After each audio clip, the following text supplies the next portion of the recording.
Hello, everyone, and welcome to the Weekly Word, where I read a passage of Scripture and give a brief devotion.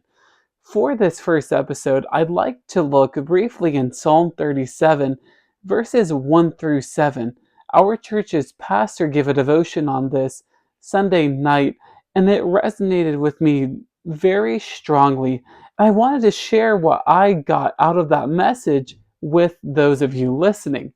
So Psalm 37, starting in verse 1, reads, "Fret not thyself because of evildoers, neither be thou envious against the workers of iniquity, for they shall soon be cut down like the grass and wither as the green herb.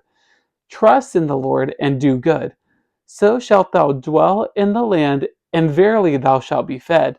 Delight thyself also in the Lord, and he will give you the desires of your heart. Commit your way unto the Lord. Trust also in him, and he shall bring it to pass. And he shall bring forth thy righteousness as the light, and thy judgment as the noonday. Rest in the Lord, and wait patiently for him. Fret not thyself because of him who prospereth in his way, because of the man who bringeth wicked devices to pass." Very briefly in this scripture, David writes, gives certain actions to do and to not do.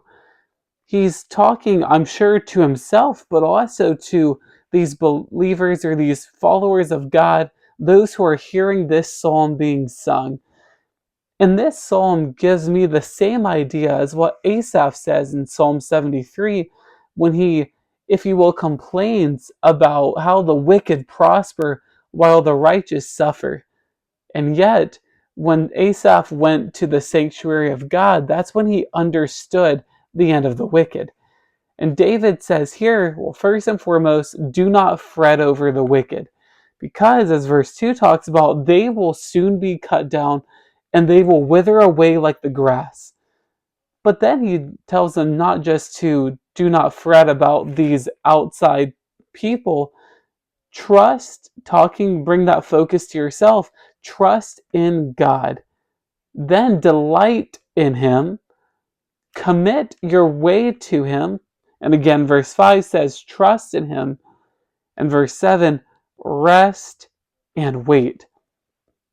Now, yes, this passage does talk about really the topic of the wicked and, oh, have the righteous been forsaken? Well, no, they haven't.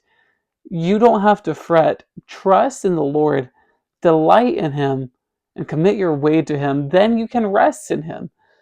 Well, the very same fact applies to your life in general, where you don't have to fret yourself over the future. You don't have to worry about tomorrow. You can trust in the Lord with all your heart and lean not on your own understanding, is what Solomon said. But also delight yourself in him. And while that verse is taken out of context very often, there's still the idea of delighting in God and in his word. And when you would start to delight in him and commit your way to him, your desires become his. And when it's his desire, he brings it to pass. It's his will. And then once you see that, okay, I'm trusting in God, I'm delighting in him, my way's committed, I can rest and not worry. So that's my encouragement today. Don't worry about outside persecutors. Don't worry about the wicked prospering. You are a child of God as a Christian. And because of that, you know God's protecting you. He is watching over you, and he knows exactly what you're going through. He's leading you in this way for a reason.